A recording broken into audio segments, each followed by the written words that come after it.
আমি বলতে কোনো দ্বিধা নেই, আজকে আমি যে পর্যায়ে এসেছি, আমার এ পর্যায়ে আসবার পেছনে আমার বাবা মার পাশাপাশি আমার প্রতিটা শিক্ষা প্রতিষ্ঠানের শিক্ষক শিক্ষিকা মণ্ডলীর একটি বড় ভূমিকা রয়েছে। সময় পাল্টেছে, শিক্ষক শিক্ষিকাদের ভূমিকাও হয়তো বা পাল্টে গেছে, কিন্তু আমরা যদি শিক্ষক শিক্ষিকা মণ্ডলীদের কাজ করবার স্বাধীনতা দেই, আমি মনে করি এখনও তারা শিক্ষার্থীদের জীবন গড়বার ক্ষেত্রে একটি বড় ভূমিকা পালন করতে পারে। সেক্রেড হার্ট স্কুল তখন ছিল জুনিয়র হাই স্কুল, এখন এটা হাই স্কুলে পরিণত হয়েছে। এই স্কুলটা ৮-১০টা স্কুলের মতো না। এই স্কুল ভিন্ন আঙ্গিকে পরিচালিত হয়। কেন পরিচালিত হয় এটা আমরা জানি। এই স্কুলের কিছু সমস্যা, এই রাস্তার চলাচল, এটা 2024-এর গণ অভ্যুত্থানের পর আমরা জেনেছি গার্জিয়ানদের কাছ থেকে। আমি চেষ্টা করেছিলাম তখন আপনাদের পাশে থাকবার, সাময়িকভাবে সংকট নিরসনে আমরা একটা উদ্যোগ নিয়েছিলাম। এবিসির শিক্ষা মহোদয়কে আমরা সাথে নিয়ে এসেছি আপনাদের এই বিষয়টা যদি আমরা সমাধান করতে পারি। আমি শুধু এইটুকু বলবো, একজন প্রতিমন্ত্রী হিসেবে আমার জায়গা থেকে সরকারের তরফ থেকে যেটুকু করবার আমি করব, শুধু সেজন্য নয়, একজন সাবেক শিক্ষার্থী হিসেবে এই সমাজের একজন নাগরিক হিসেবেও আপনাদের ন্যায়সঙ্গত যে কোনো দাবির প্রতি আমার সংহতি অতীতেও ছিল, আজও থাকবে, ভবিষ্যতেও থাকবে ইনশাআল্লাহ। কিন্তু আমি যে স্কুলটাকে দেখে এসেছি, যে স্কুলে আমি পড়ালেখা করেছি, আমি চাইবো একবিংশ শতাব্দীতে দাঁড়িয়ে সেই স্কুলটা যেন তেমনই কিংবা তার থেকেও আরও বেশি সুনাম অর্জন করতে পারে।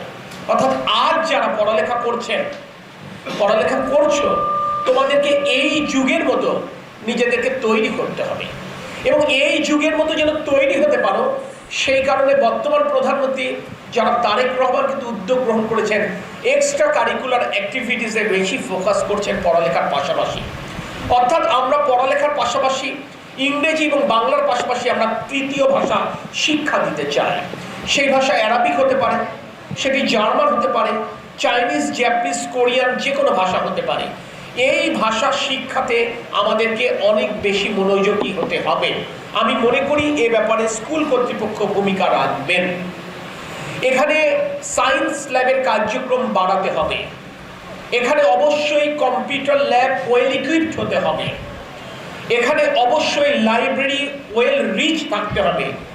এই সায়েন্স ল্যাব ওয়েল ইকুইপড করবার জন্য, লাইব্রেরির আধুনিকায়ন করবার জন্য, কম্পিউটার ল্যাবের আধুনিকায়ন করবার জন্য একজন সাবেক শিক্ষার্থী হিসেবে যদি আমার কিছু করবার থাকে, আপনারা নিঃসংকোচে বলবেন, আমি সেটি করতে সদা প্রস্তুত হয়েছি। মূল কথাটি হচ্ছে একবিংশ, যে কথাটি একজন অভিভাবক রাজিদুর রহমান সাগর বললেন, যদি 80-র দশকে এই স্কুল অন্য 8-10টি স্কুলের থেকে এগিয়ে থাকতে পারে, একবিংশ শতাব্দীতে এসে 8-10টি স্কুলের থেকে স্কুলের শিক্ষার্থীরা পিছিয়ে পড়বে, এটি হবার কোনো সুযোগ নেই। তাই এই যুগে এসে যেন স্কুলটি আরও 8-10টি স্কুলের সাথে তাল মিলিয়ে চলতে পারে, সেভাবে শিক্ষার্থীদেরকে গড়তে হবে, এবং সে ব্যাপারে স্কুল কর্তৃপক্ষ উদ্যোগী হবে। এটি আমাদের প্রত্যাশা, এটি আমাদের চাওয়া, এবং সেই চাওয়া পূরণের জন্য সরকার সর্বতভাবে সহায়তা করবে। আমি মাননীয় প্রধান শিক্ষিকার সাথে কথা বলছিলাম, আপনারা যেহেতু জুনিয়র হাই স্কুল থেকে হাই স্কুলে রূপান্তর করেছেন, আমি যতটুকু জেনেছি এই বাজেট কিন্তু বৃদ্ধি করতে থাকবো, এবং একটি পর্যায়ে এই বাজেট কিন্তু কার্যত প্রায় 5% আমরা বৃদ্ধি করবো ইনশাল্লাহ।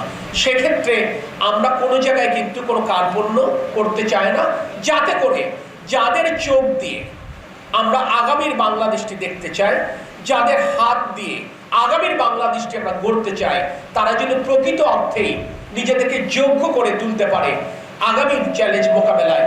যারা যেন পৃথিবীর অন্য দেশের তরুণ তরুণীদের সাথে, অন্য দেশের বাচ্চাদের সাথে প্রতিদ্বন্দ্বিতা করে বাংলাদেশকে পৃথিবীর মানচিত্রে একটি ঈর্ষণীয় জায়গায় নিয়ে যেতে পারে, সেভাবে আমরা আমাদের বাচ্চাদেরকে তৈরি করতে চাই। এবং সেক্ষেত্রে নিশ্চয়ই যশোরে সেক্রেড হার্ট হাই স্কুল সামনের কাতারেই থাকবে, এটি আমাদের প্রত্যাশা।